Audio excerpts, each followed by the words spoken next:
trap visitation put in place for this coming year, and then run some of these other issues through the trapping committee and vet them out a little bit more. Maybe there are other alternatives. Maybe there aren't better ways of doing things. We don't. I don't know, but I think that from a process standpoint, that makes more sense. I think the discussions do need to occur. Our urgency is with the actual visitation. I do appreciate Commissioner Macbeth's attempt to salvage something, and I understand what the position we continue to put the department in if it is in fact something that needs to be fixed. And I think that we can do it as some future meetings as we address this issue more in more detail. Before I call anybody else, I'm going to make a comment. Having sat through the legislation, testifying multiple times, and since the legislation was enacted and the governor signed it, I have had conversations with 3 of the 5 senators. One of them called me, I've called 2 of them, to clarify in my mind what the intent of this 213 was. And the intent is as much to change what the regulation is to have a thorough review by the commission and to have a public open process and a thorough review. That's the process they wanted. They knew that they couldn't do it in their form, in the proper form as with this commission. And so that is my intent as a chairman of the commission. I have spoke to 2 of the committee members, Commissioner McNinch and Commissioner Drew. I spoke to them this morning. We have had times that we've held trapping committee meetings in Las Vegas on a midweek afternoon. We've been accused of holding meetings during times that we limited public participation. That has never been our intent. We want as much public participation as we can. That's the process.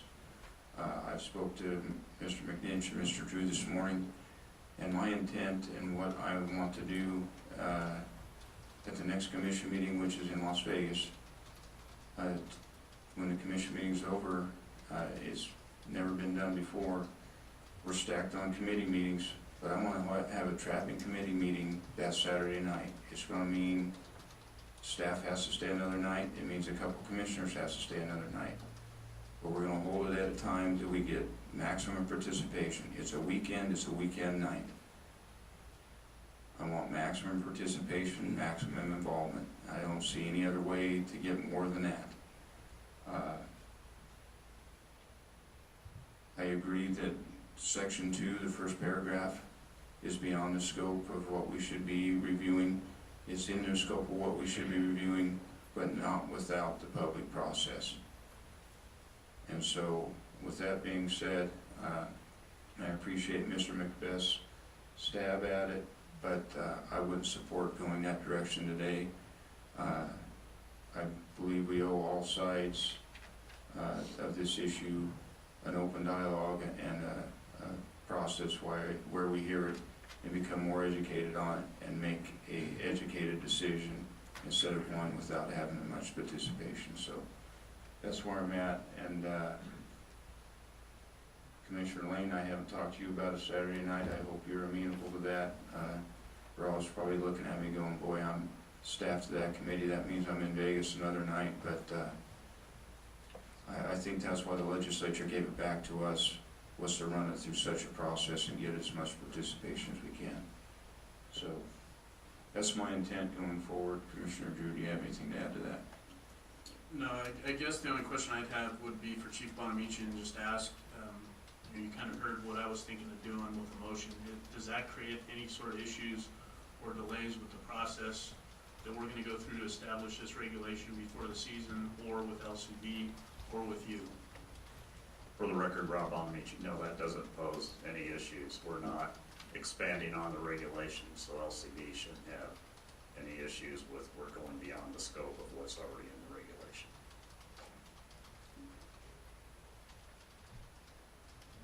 Commissioner Lane? Could I ask Commissioner Drew to reread what he is proposing? Because I'm assuming he's just getting ready to put that in the form of a motion. Would you rather I read it first before I put it in the form of a motion, or can I put it in the form of a motion motion and then we can discuss it. All right. Let's hold off just for 2 seconds. We've had some discussion up here, and before we go to a motion, I want to make sure that everybody in the audience is comfortable with where we're at. And I'm going to go back to public comment. I want to make sure everybody's on the same page. Is there any public comment about what the commission is doing right now? Excuse me, if I may, Mr. Chairman. Yes. Commissioners, Harry Ward for the record, Deputy Attorney General. I'd just like to read something in regards to the law and regulations. NRS 233B.061, subsection 1. All interested persons must be afforded a reasonable opportunity to submit data, views, or arguments upon our proposed regulations, orally or in writing.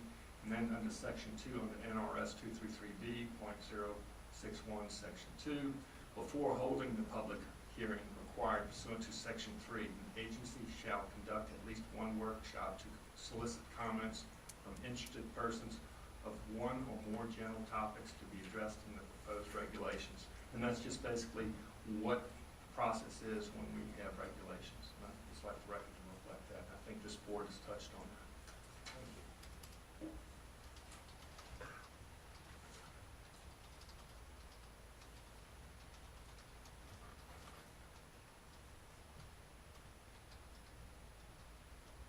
This is just a workshop, so.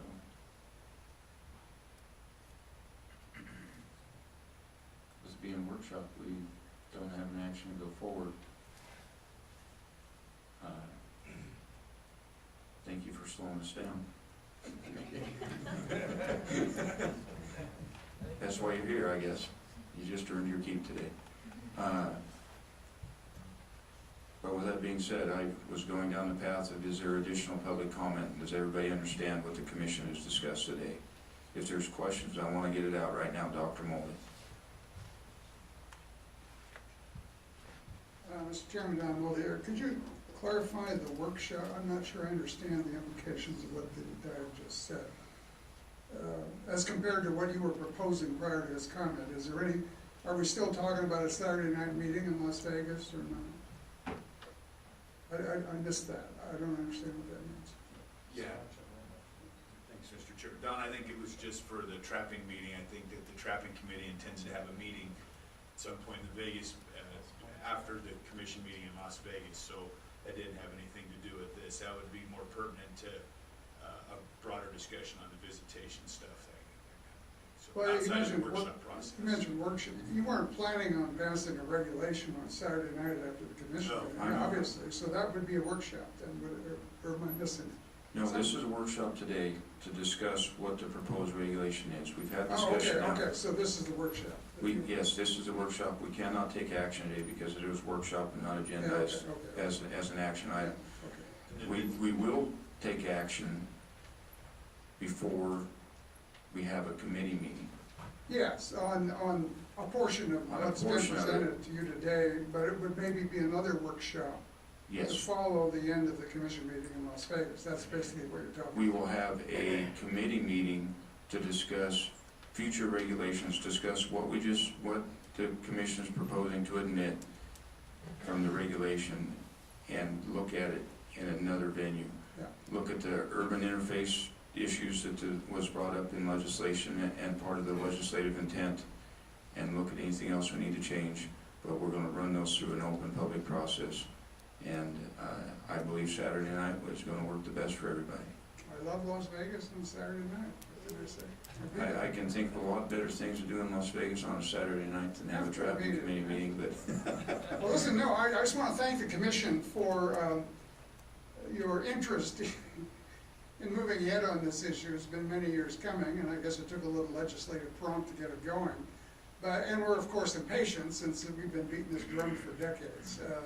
But nonetheless, we're dedicated to helping the process move forward, and hopefully we'll be as reasonable as we can, and we'll see where it goes. And, thank you for doing this. okay, thank you. Joe?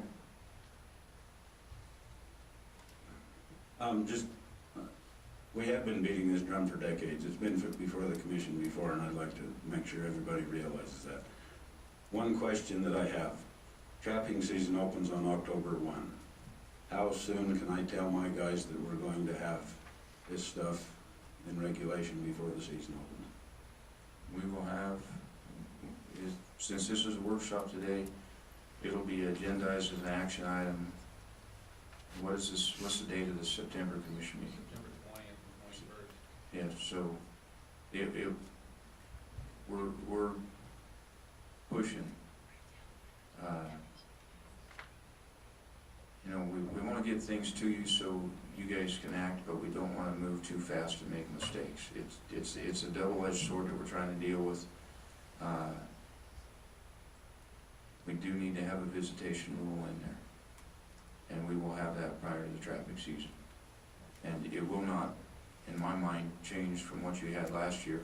The changes will come in the subsequent years after the traffic committee has fully vetted it through a public process. And in my discussion with the legislatures that enacted this, that is their intent. Not for us to rush something, to do it right, and get public involvement. Well,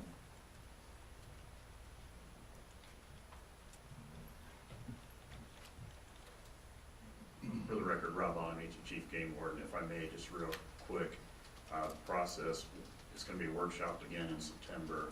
It'll be adopted in some form at the September meeting, and then the Legislative Commission has to meet for final approval. That may not occur prior to October 1st. So we may be partially into the trapping season with no regulatory requirements. And my suggestion there is, once it does pass through the Legislative Commission, if it does pass through it, they may change it, they have that option. And once it goes through that process and filed with the Secretary of State, then it becomes official. At that point in time, we can notify the trappers, we have a mailing list for the questionnaire and all that, and notify them all of the regulation and the effective date. I think that's the cleanest way, and provide some reasonable grace period there, even though it's in effect, to give them time to come into compliance. okay.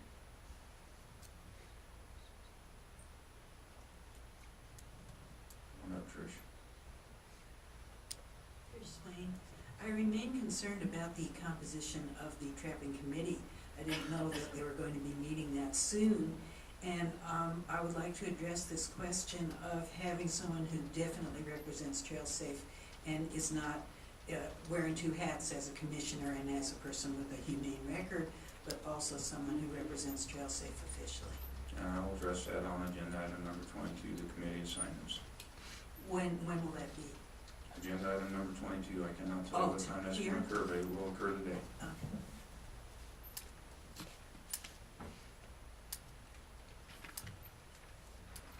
Commissioner Drew. Just a procedural question to the DAG. In the past, when we've done workshops, if we had proposed changes, we would mark it up so that on either our next work session or next action item, we had the language in front of us. The way this is agendized, it's informational, workshop / informational, no possible action. Are we able to do a markup, or is that not even allowed as the way this is agendized? May it please, Commissioners, Mr. Chairman, I believe that you could do anything that you want, that this commission wants in regards to that, in regards to this workshop. It is a public record, there are minutes taken, so the suggestions are put into the record. I don't think you would have a problem with that. So we could make a motion for recommended language change so that everyone was clear going into our next meeting what the language reads. I don't think you can take action to do that. No, I think you could, in regards to today, suggestions, make a markup, but without taking any action. Do a markup without a formal vote. Yes. Okay. So we can all nod our head at the same time. We'll just let Mr. Drew do the markup.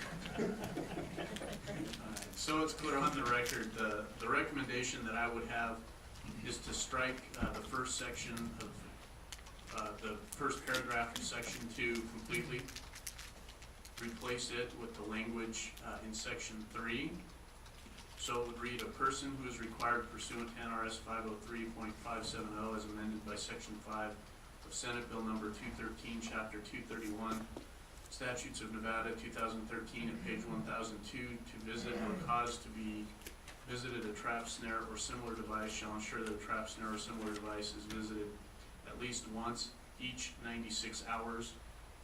The period would be replaced with a colon. Sub 1, Section 2, Sub 1 would read, by a person who is a holder of a trapping license issued by the department, and Section 2, Sub 2, in a manner which ensures that any animal, replacing mammal with animal, caught in the trap, snare, or similar device is removed from the trap, snare, or similar device. I believe that answers Commissioner Lane's question. And the only comment I have to add was where you replaced mammal with animal. I thought LCB replaced animal with mammal because it mirrored NRS, which would cause us a problem if we changed it back, because then it would not mirror NRS. That was my understanding. Is that correct, Rob?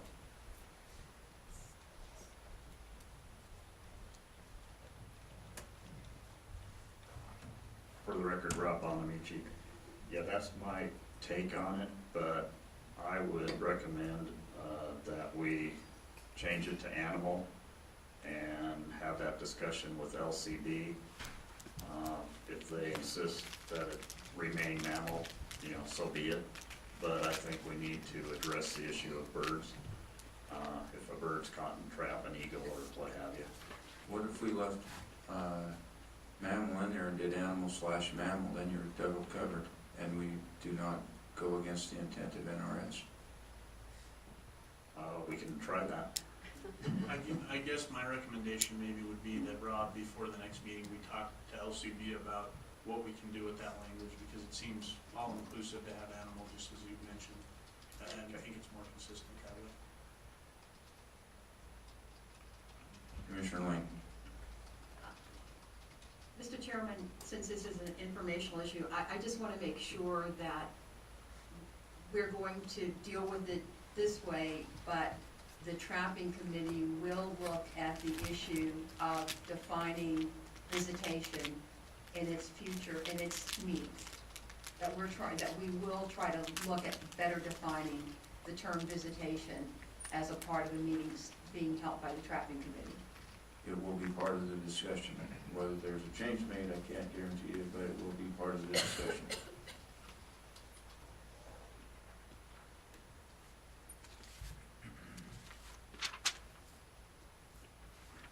Anybody else?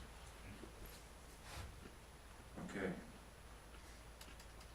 If there's no more comments on agenda item number 19, we're going to move on to agenda item number 20. Commission General Regulations, CGR 429, LCB File R017-13, trap registration. Rob Buonamici. For the record, Rob Buonamici, Chief Game Warden.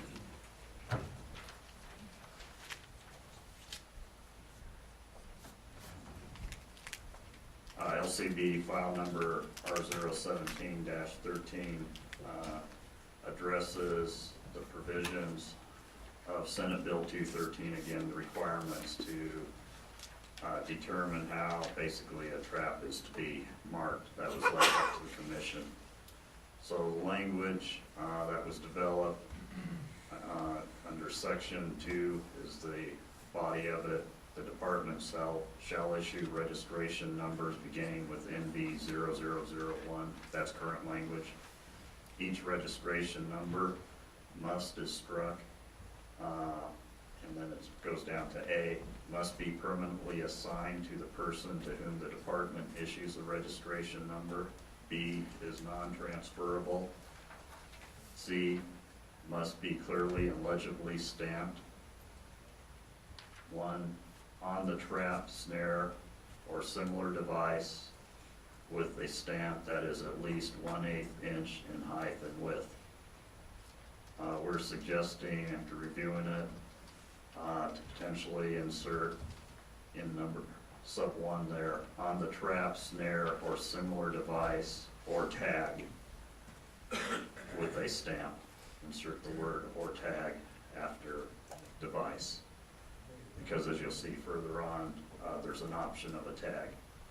Number 2, on a metal tag that is attached to the trap, snare, or similar device, if a metal tag is used, the tag must be attached to the catching device of the trap, snare, or similar device, or secured to its attached chain, cable, or wire within 6 inches of the catching device.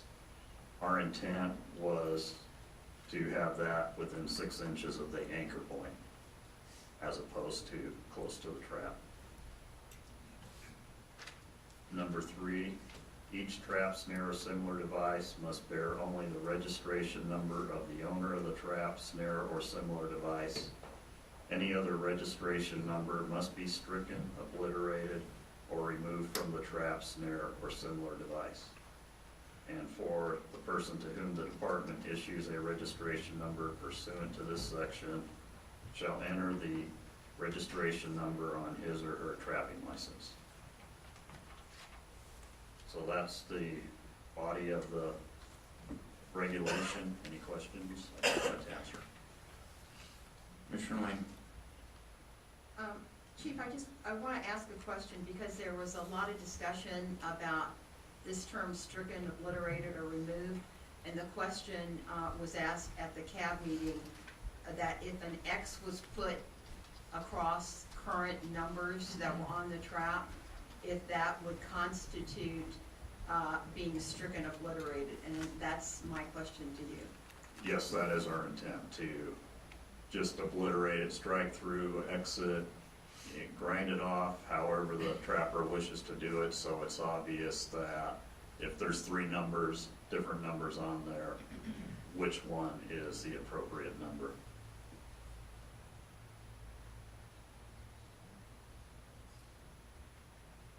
Commissioner Bliss? Rob, does any other states, surrounding states, require a trap number? The Utah, Idaho, because if we got guys that are on board, sometimes if trapping's allowed in Utah, if they require a trap number if Utah requires one, and then we require, but you can only have one trap number on the trap, you're gonna get to where you can only use a certain traps in Nevada and certain traps in Utah or Idaho, but I'm not sure if them other states require a trap number. I'm not sure as well. I'd have to check, and I'll check and get back to you with that information. Commissioner Reagan? Thank you, Mr. Chairman. And along those lines, how difficult would it be to recognize numbers from another state? I mean, we do that kind of reciprocity stuff with, with some of our fishing licenses and stuff. I guess I'm wondering if there's a trap number, how does it fit into the database? Is it just a number that's entered? Because if that's the case, then, if they have a number in Utah and, they have proper permits here, I mean, does it matter if it's got a UT in front of it or an NB or? The regulation is, I believe, clear to that issue. The department shall issue registration numbers beginning with NB 0001, indicating they're sequential, and we would not honor Utah. There are no reciprocity provisions with regards to trapping, as there are with motor vehicles and vessels. So we would not honor Utah's trap registration number. We wouldn't honor Utah's trapping license, hunting license, or fishing license for that matter. Understood. Well, I'm not saying that we would recognize their trapping license. I'm suggesting we would just recognize the number. So is NRS the same verbiage as being proposed here in our code? NAC, because this is NAC and it says shall, but is the statutory language written the same? Statutory language is NRS 503-452, registration or marking of trap, snares, and similar devices. Each trap, snare, or similar device used in the taking of wild mammals must bear a number registered with the department or be permanently marked with the name and address of the owner or trapper using it. If the trap is registered, the registration is permanent The registration fee of $10 for each registrant is payable only once at the first time the trap, snare, or similar device is registered. So we have latitude on the number aspect. This is code right here, so. Right. So we can, okay.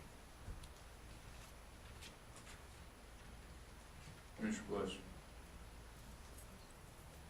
As far as issuing the trap numbers themselves, years ago when trap registration was required here in Nevada, is there any way that a trapper now went to register his traps could actually register under his old trap number?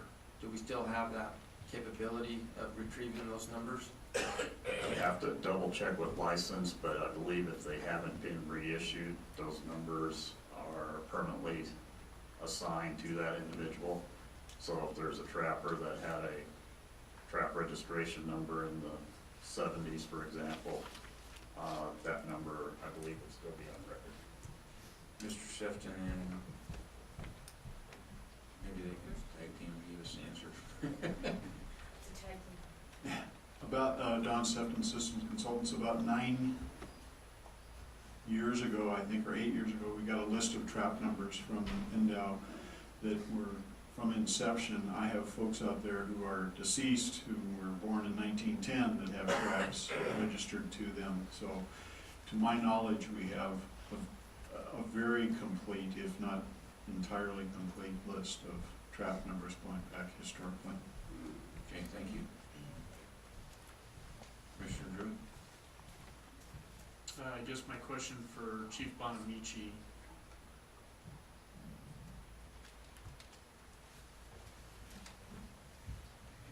So my question would be, you talked about the intent of Endow was having a tag within 6 inches of the anchor point versus what's actually written.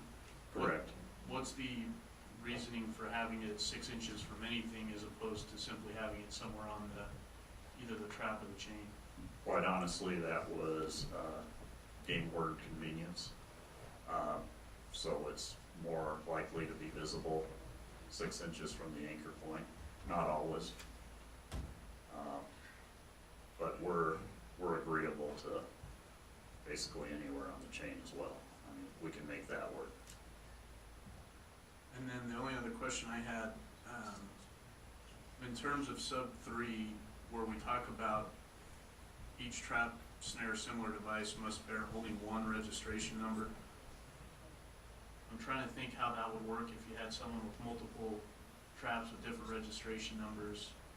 So they'd have to obliterate all of those, even if it was required in another state, even if they put a tag on the chain, right? The way this reads. So if they're using a trap in another state, or a trap that they've bought from someone else, they have to obliterate that number, even just to put a temporary tag on. That is correct, based on the current language.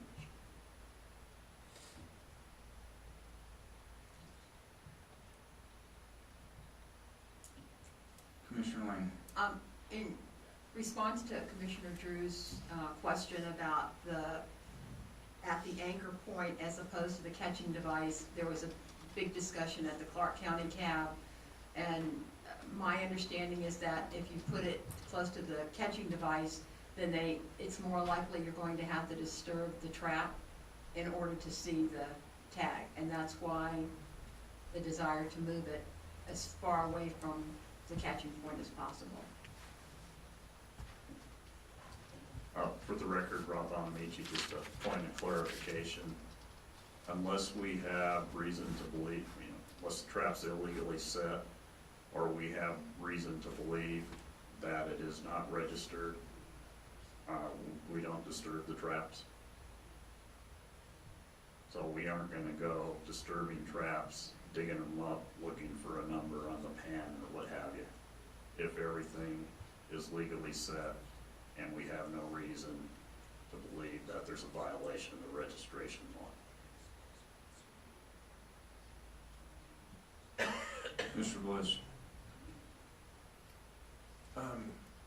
Mr. Sefton, as quick as he is on that computer, brought up the state of Utah and they do require the same thing, and they only recognize one trap number on a trap. So it is gonna be an issue for some trappers that are on the border that maybe hold a trapping license in different areas. I had a call about this, a gentleman called me now. I don't know if Utah allows non-residents to trap that much, I know, like, we don't, but I guess for coyotes or something like that might be different, other than fur bear, but it's something that we're definitely gonna have to look into, I think. Is Utah stamped in a trap or is it on a tag? Because if it was on a tag, I think it'd be like taking a key off a key ring. You can take one tag off, put another tag on, and you can use the same trap in both. Maybe you can clarify that before the next meeting, Rob. Yeah, I will research some of the state's laws and regulations, but if Utah, sounds like Utah requires their registration number, so if they aren't gonna honor Nevadans in their state, honor their registration number, is it imperative that we honor theirs? What do you have, Mr. Sefton? You're the legal people. I called back up the same regulation that I'd shown to Commissioner Bliss, and it says under trap registration numbers R60657-11-9. For purpose of this section, owner means the purpose, a person who has been issued a trap registration which is permanently marked or affixed to the trapping device. And then it says that no more than one trap registration number may be on the trapping device. And it says the trap registration numbers must be legible, but it doesn't talk about tags or. All right. Thank you. You have anything else, Rob? Anybody from the commission have anything? Public comment?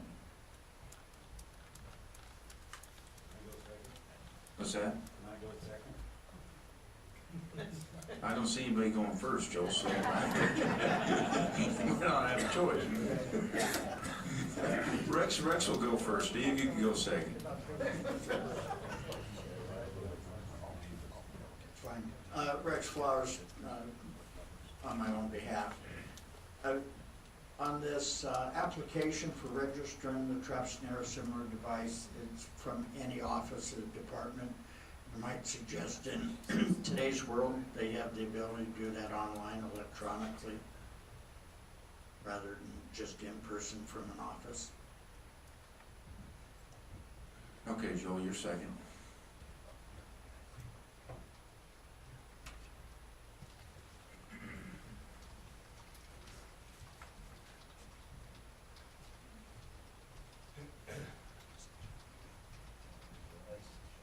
Some ideas I have. We use trap tags, using the trap with two different methods of attachment, using sequences. This one just shows you a different kind of trap tag.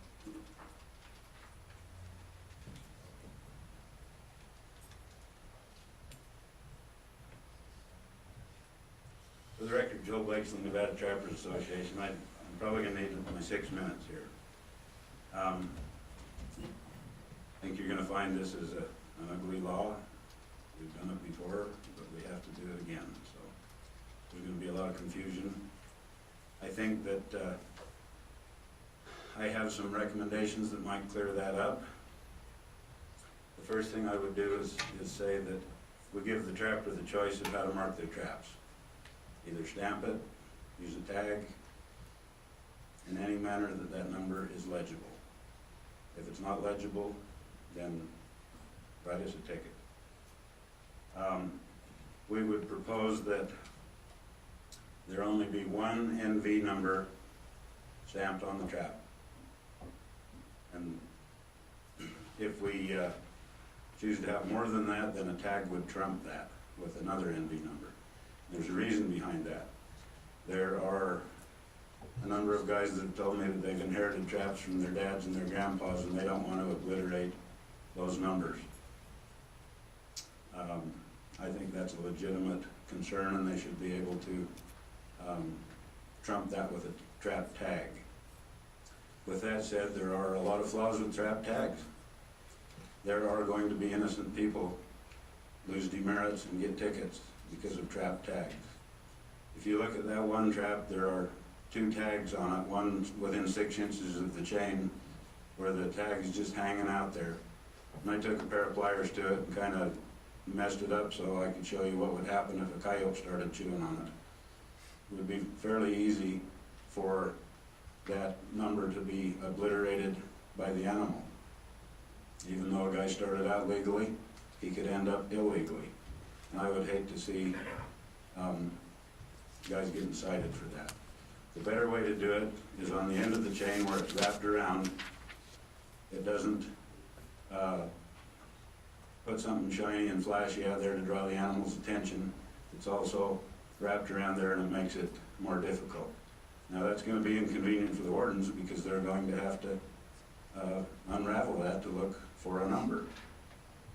But I would prefer that it be inconvenient to them to have an innocent man lose demerit points. So, the other things that we have here,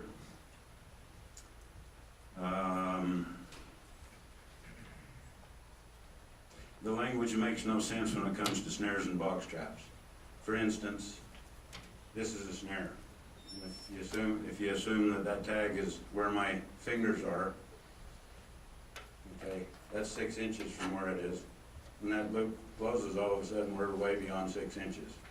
So I would suggest that the 6-inch number be deleted. Put it wherever we deem best, because we're going to try and keep those things from getting us in trouble. The other thing about obliterating numbers, trap thief could just steal my trap and obliterate the number. Of course, he could do that either way. Frankly, we don't have any confidence that trap thieves will be prosecuted because they weren't in the 15 years that we had this before. But by encouraging obliteration, you would make that very easy for a trap thief to get away with it. It needs to be clarified that guys like me that had a trapping number in the past don't have to re-register. I have a number now. I don't want to have to go back through this again. We would like to ask that there be either a memo by the director, or if the commission chooses to do it, that there be 3 warden directives. We would like to ask that a legally set trap not be disturbed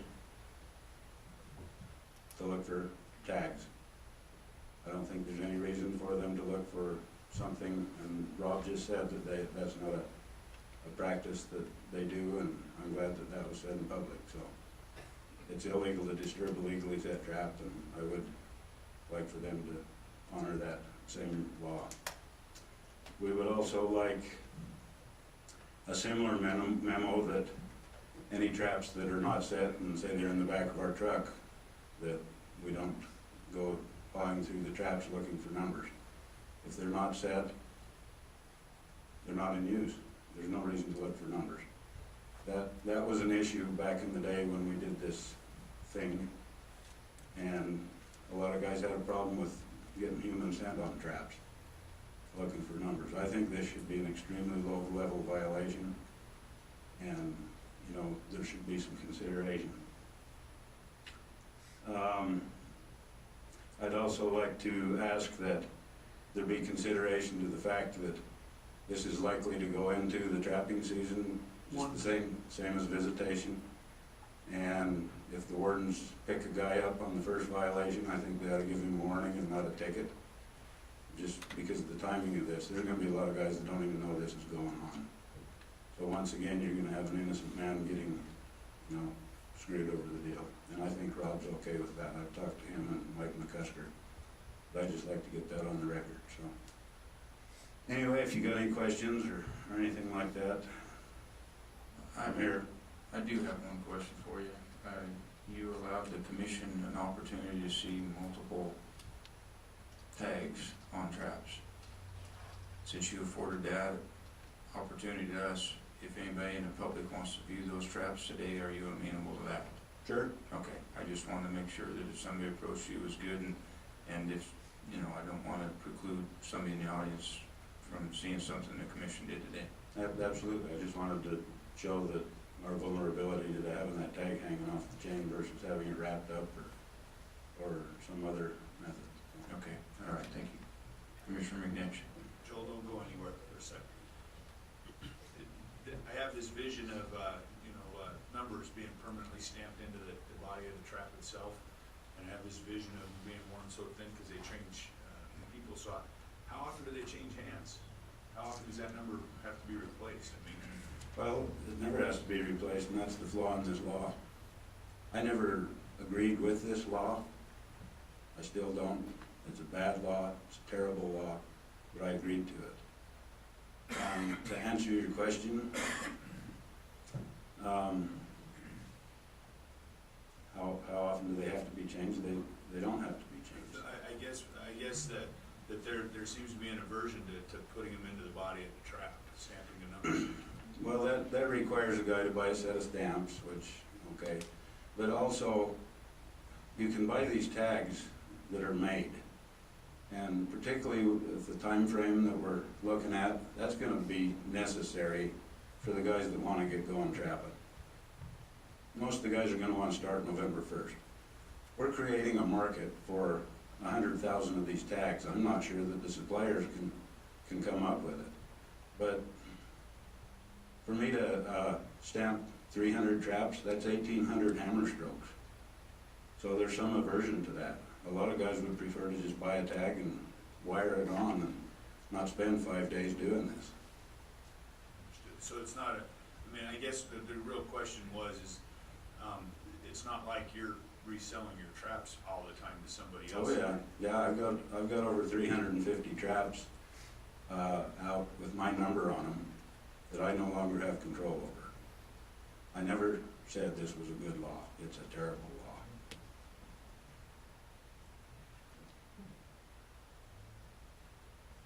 Okay, any other questions, Joel? Commissioner Drew. So with that being said, Joel, does it make sense to leave in the provision where you can only have one registration number?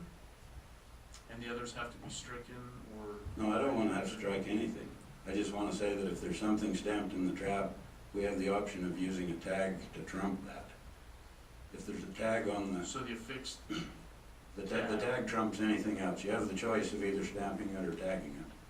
But if you choose to tag it, that trumps anything that's stamped. That way you don't have to knock your dad's number out of the trap or do the 1,800 X hammer strokes on your traps. And like I say, it's not a good law. I'm looking for the most convenient thing here because it's not perfect. We can't make it perfect. You can't spray enough deodorant on it. So let's make it easy.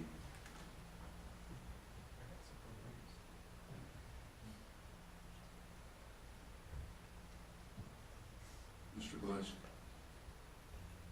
I have a suggestion.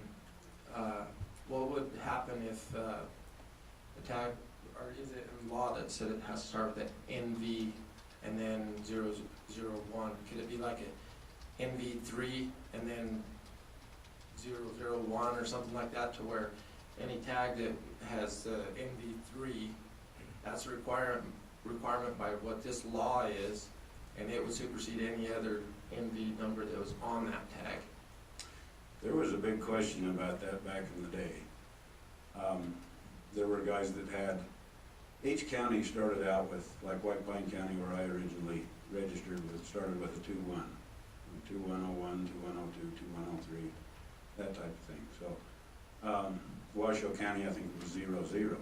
And I had a number of guys that said, well, okay, I'm 0015, I don't have to stamp the zeros in, because 0 is not a number. Well, good luck, you know, but there are questions like that.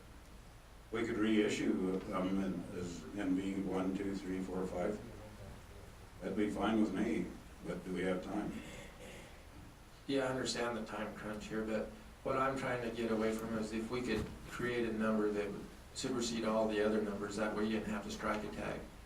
I know a gentleman that traps with his father's traps that passed away, and for him to have to strike that number, he would hang that trap on the wall and never use it again before he did it. Exactly. There's a guy in Eureka that bought some traps from an older gentleman that was dying, and promised him that he would set one of those traps in one of his spots every year so he could continue his trap line. Yeah. And if he did this and struck them numbers, he would lose a lot of that. And there is a lot of sentimental stuff that goes along with passing this stuff down. It's heritage. I mean, it's history here, and I would hate to create some kind of a law that would go against that. We have cultural values. Okay, before I go to Commissioner Line, anybody else have anything for Joel? Or unless, is your question of Joel? No. Sorry. Jeremy? Commissioner Bliss had a question on how the law read, and just looking at, now let's at the enrolled version. It says each trap, snare, or similar device used in the taking of a wild mammal must be registered with the department before it is used.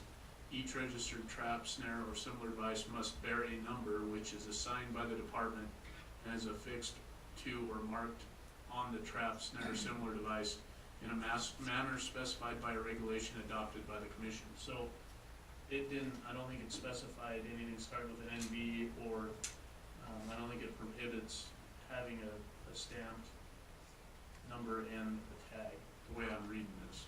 Maybe Rob can correct me if I'm wrong, but that's just reading from the enrolled version. You're right. In regulation. Okay. Commissioner Lane?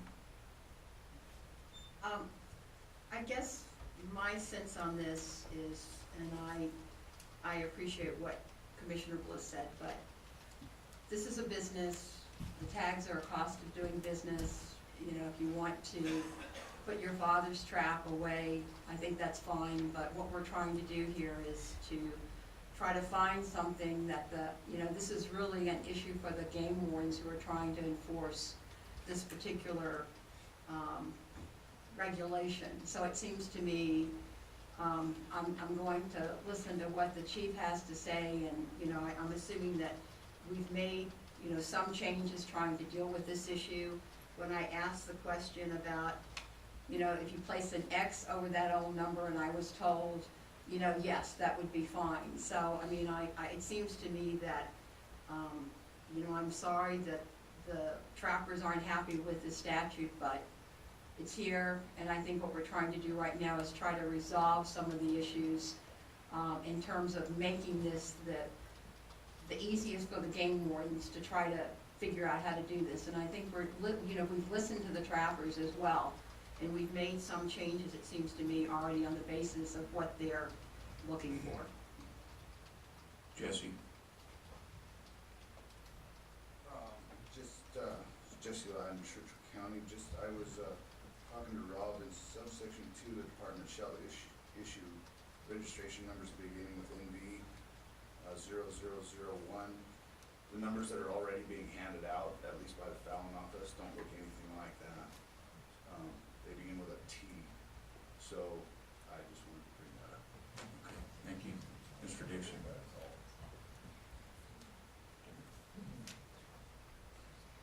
For the record, Paul Dixon. I'd like to say that Joel had an original idea when he said that the tag would trump it. We came up with it.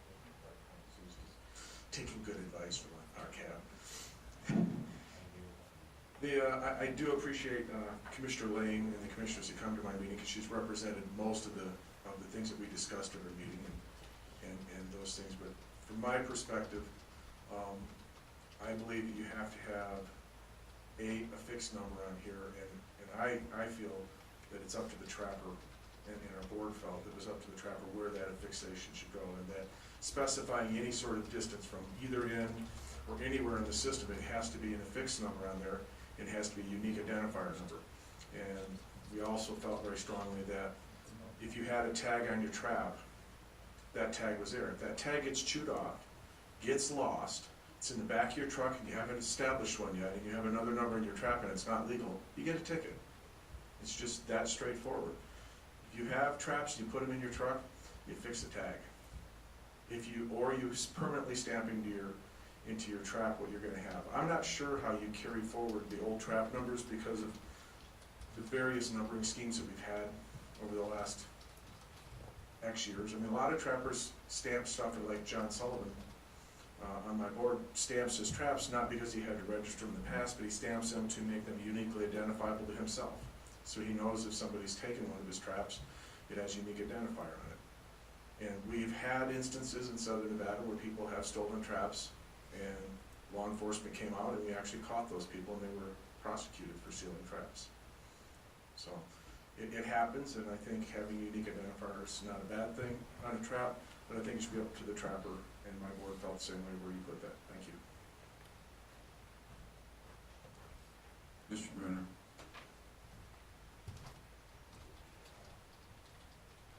For the record, Bob Bruner, speaking for myself. I'd like to go back to how this all started. There were 3 very unfortunate incidents that happened in Washoe County here where a pet was caught, or down the river, a feral cat and a skunk were